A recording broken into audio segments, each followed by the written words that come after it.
The foreign ministers of Russia and Venezuela met in Moscow to evaluate bilateral relations and other issues of joint cooperation, including the response to COVID-19.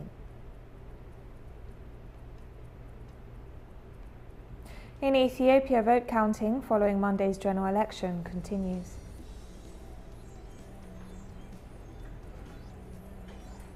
China has rejected critical statements by United Nations High Commissioner for Human Rights, Michele Bachelet, and called for an end to an alleged disinformation campaign.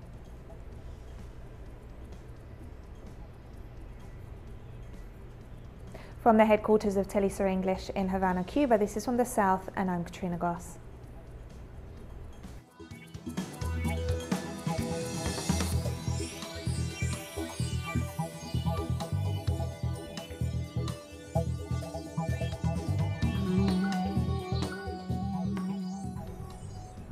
Russian Foreign Minister Sergei Lavrov and his Venezuelan counterpart Jorge Arreaza evaluated bilateral relations and other issues of joint cooperation, including the response to COVID-19 this Tuesday.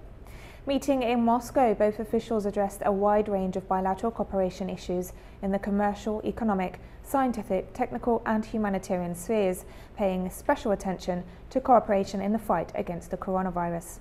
They also discussed the situation in the South American country, current issues on the global agenda, and mutual ties within the framework of the United Nations and other international organizations and platforms.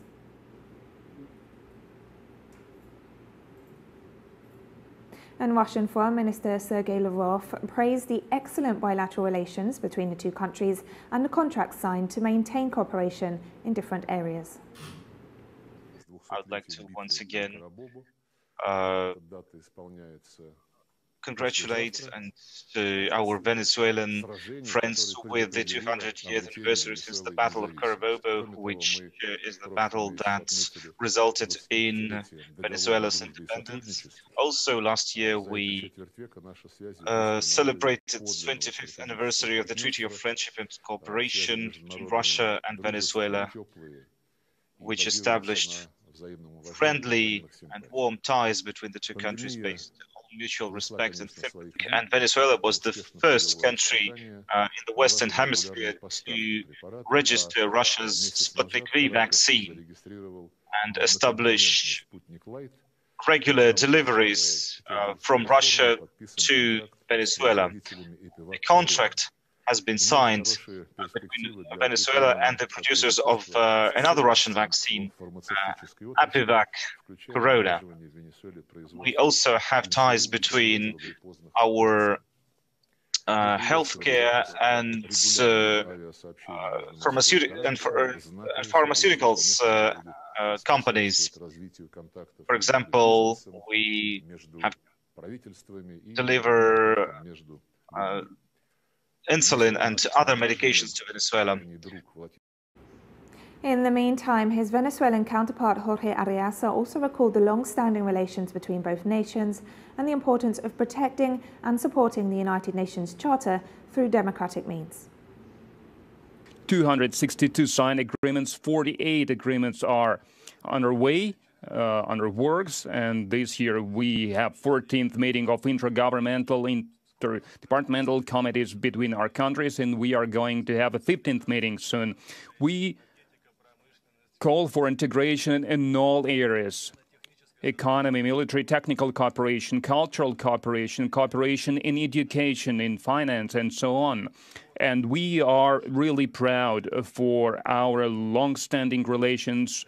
Russia and Venezuela support the establishment of the group that will protect the UN Charter. This very document, this is the tool that we all have at our disposal. And as one of the very first Secretary General of the UN, a Norwegian said, when the UN organization was established, it wasn't established to bring the humanity to paradise, but to divert it away from the hell. And the main goals, main values of mankind are stipulated, enshrined in this charter. And we must support and defend, protect this charter with democratic means. The right of Nicaragua to live in peace, as well as the right to live without foreign interference, were among the issues defended by Foreign Minister Denis Moncada during his speech at the United Nations Human Rights Council this Tuesday. We have the right to live in peace, we have the right to respect, we have the right to peace, which we have been working so hard to build after centuries of aggression, meddling and intervention by the United States of America and the complicit European powers, which have sought to maintain imperialist and colonial domination over our free, sovereign and blessed Nicaragua.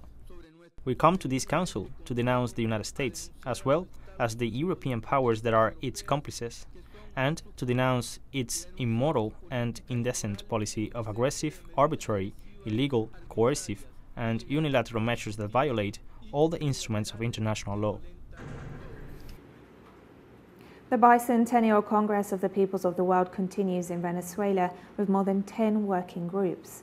600 national and foreign delegates and guests are taking part this Tuesday in the roundtables focusing on the consequences that neoliberal policies and coercive measures imposed by the United States have on the peoples of the Global South.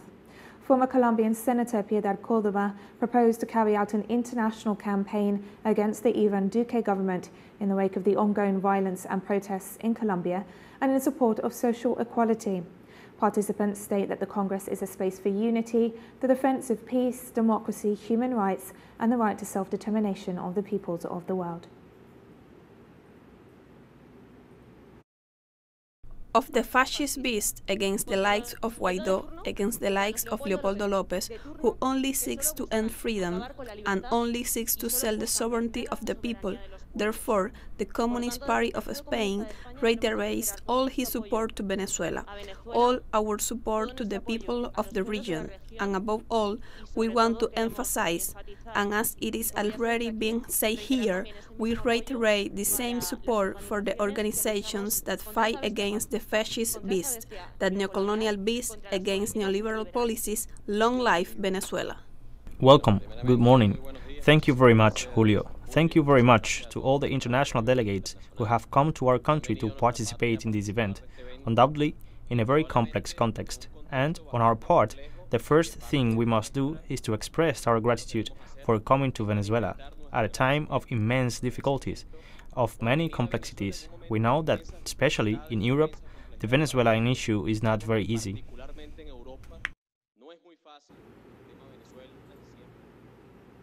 In Colombia, a young man died after being hit in the chest by a tear gas canister fired by police during a protest on Monday.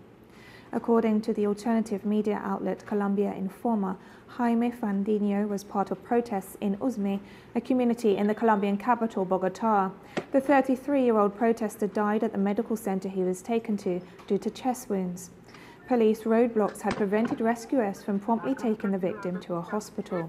The human rights organization Lazos de Dignidad denounced that in Usme alone, some 10 people have sustained eye injuries out of 75 wounded by police since the beginning of the national strike on April 28th.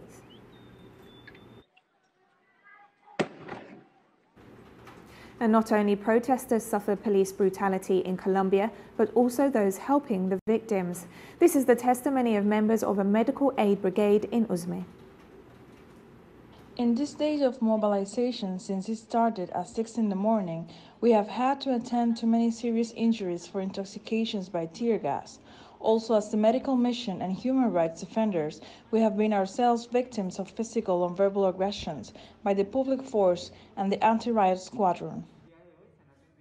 Today, we have taken care of approximately 65 people who had been injured by gas canisters, paintballs and stun guns. We also now regret to learn that a person had lost his life shortly after receiving first aid from us for a wound in his chest, hit by a tear gas canister. In Brazil's capital, Brasilia, police forces repressed indigenous demonstrators protesting against Bill 490, which threatens their land rights. About 100 indigenous people were confronted by the Brazilian police this Tuesday as they rallied at the gates of the National Congress. The Missionary Council for Indigenous Peoples stressed that the demonstrators intended to participate in a parliamentary session on the bill, which would limit recognition of reservation lands, thus further accelerating the increasingly widespread process of invasions of indigenous lands for private use, including farming, mining and deforestation of the Amazon. The police violently prevented their entry to the Congress, using tear gas to disperse the protest.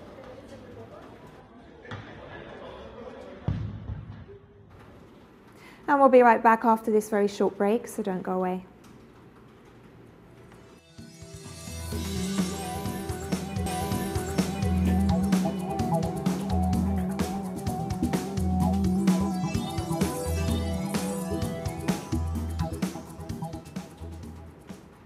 Welcome back to From the South.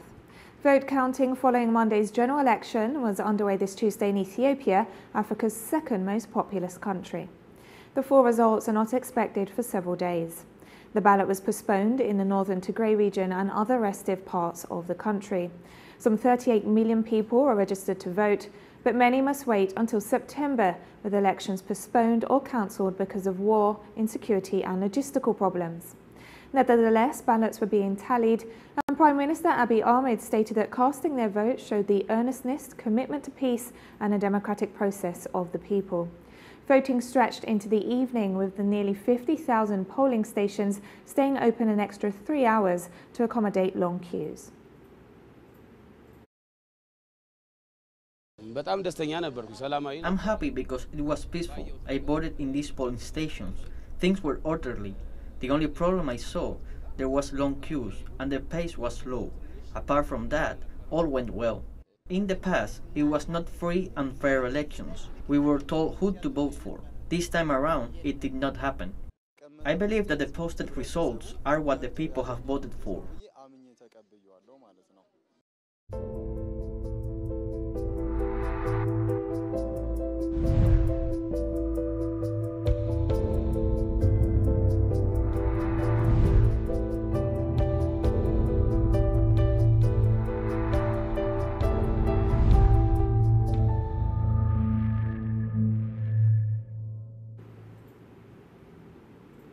The Cuban-developed COVID-19 vaccine candidate named Abdallah has shown over 92% efficacy in clinical trials. 3 doses of Abdallah have been administered in the trials, which have included hundreds of thousands of Cubans, to show 92.28% efficacy. This surpasses several of the vaccines being used globally against the virus and comes despite the immense limitations to which the country is subjected due to the US blockade and sanctions. Over the weekend, it was also announced that Cuba's Soberana 02 vaccine candidate shows 62% efficacy with 2 of its 3 doses in trials, with a 3rd dose, the Soberana Plus, expected to further boost this efficacy. The highly anticipated news means Cuba is one step closer to authorizing its vaccine candidates for mass emergency use.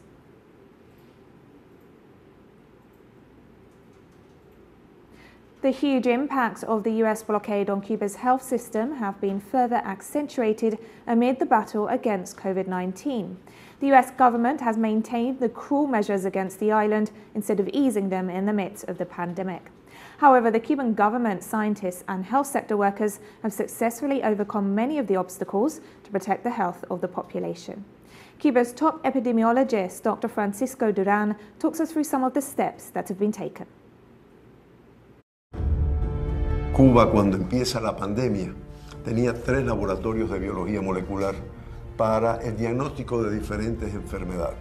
Hoy, nosotros podemos hablar de que en todas las provincias de nuestro país existe un laboratorio de biología molecular, en estos momentos dedicado al diagnóstico de la COVID.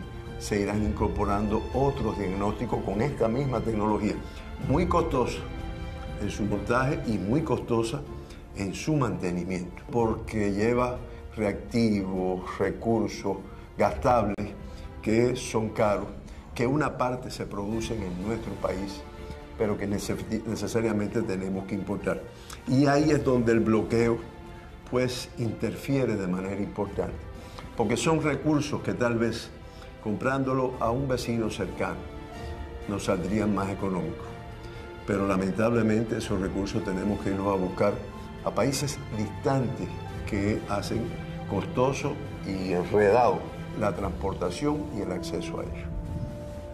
Si en Cuba no hubiéramos tenido bloqueo que además, no obstante la pandemia que ha afectado a todo el mundo y que por un problema humanitario era justo que se hubiera disminuido, si no se hubiera quitado, por lo menos se hubiera disminuido, pues indiscutiblemente el acceso a tecnologías, el acceso a recursos de diagnóstico, pues el acceso a medicamentos, pues hubiera sido menos costoso para nuestro país. Cuba se creció, como lo ha hecho con muchas cosas. El bloqueo también es un virus. Chile has begun vaccinating young people between the ages of 12 and 17 years old as the country seeks to beat back the latest wave of infections. Authorities recently announced a lockdown in the capital Santiago amid rising COVID cases, despite nearly 60% of the country being fully vaccinated. Health officials warn that intensive care beds are nearing full capacity.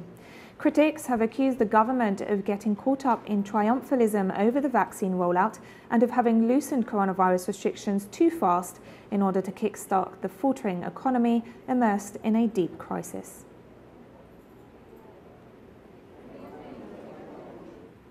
Brazil received this Tuesday a first batch of 1.5 million doses of the single-shot Johnson & Johnson vaccine against COVID-19. The shipment comes as the population mobilizes to demand vaccines, while the health minister and over a dozen other officials face formal investigations for negligence in confronting the epidemic. With 1.5 million doses of Janssen vaccine, we have begun a supply that will reach 38 million doses this year. This vaccine has the advantage of being a single dose, so we can advance in our immunization program. I remind you that we have already reached the goal of 40% of vaccinated Brazilian adults. This corresponds to 60 million Brazilians immunized with the first dose of the vaccine.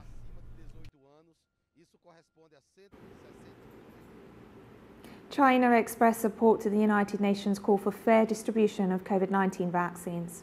Speaking at the 47th regular session of the UN Human Rights Council in Geneva, China's permanent representative to the UN, Chen Shu, said COVID-19, which is still spreading around the world, has had seriously negative impacts on the economic and social development of countries, especially developing nations. The official also stated that the pandemic has revealed the importance of economic, social and cultural rights, as well as the importance of solidarity and cooperation among different countries. Speaking on behalf of more than 60 members of the group dubbed like-minded developing countries, the representative appealed for equitable global distribution of life-saving COVID-19 vaccines. Vaccines are powerful tools to address the pandemic, and thus should become a global public good. However, access, availability, and affordability of vaccine has become a severe problem. We are worried by disturbing trend of vaccine nationalism and stockpiling of vaccine doses far above the need of their population. And we have more stories coming up after this final short break, so stay with us.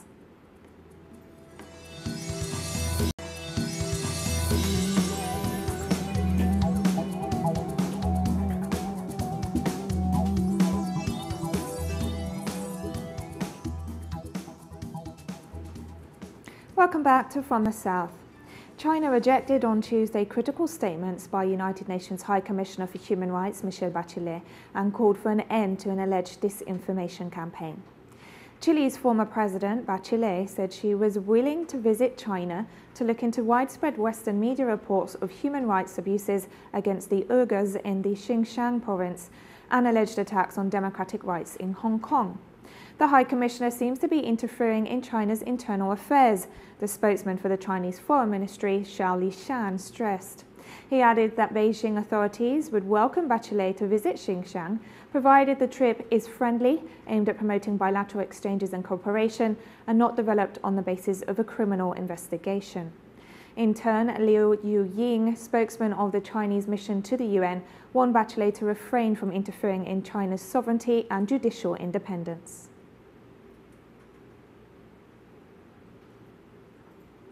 9 jailed leaders of Catalonia's independence movement were partially pardoned on Tuesday. The 9 will be barred from holding public office, Spanish Prime Minister Pedro Sánchez announced on his Twitter account. The Spanish government, at the time an enthusiastic supporter of Venezuela's self-proclaimed President Juan Guaidó, did not hesitate in applying maximum force when the independence movement won a referendum in Catalonia in 2017.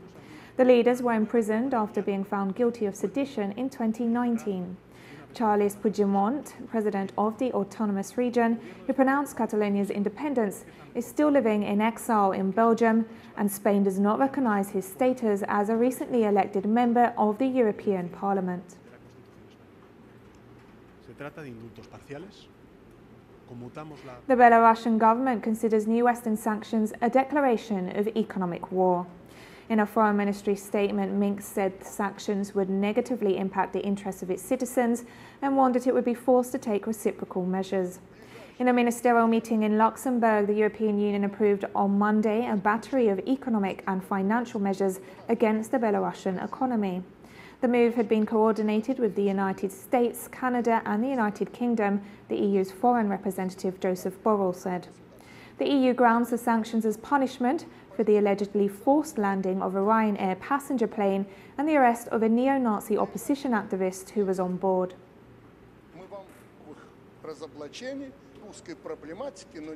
At dawn on a day like today, 80 years ago, Nazi Germany launched an all-out attack against the Soviet Union.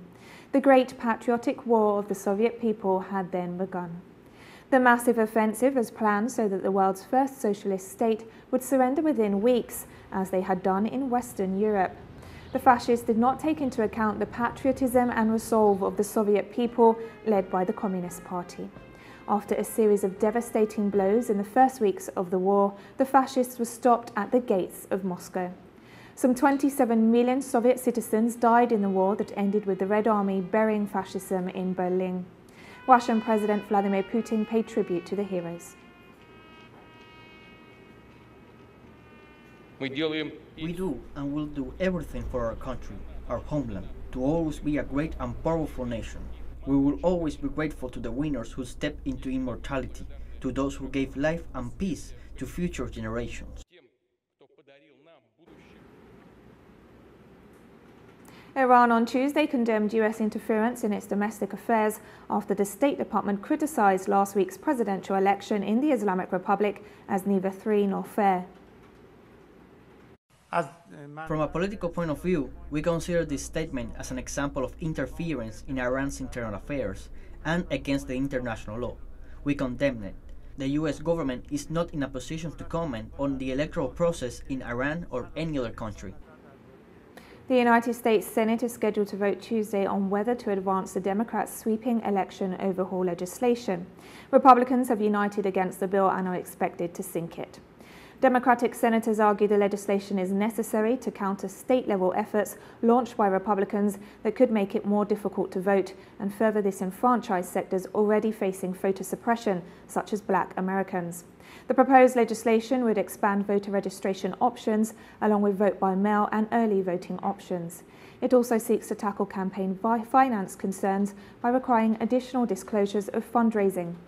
A Republican filibuster is expected to prevent the bill from even being debated in the Senate.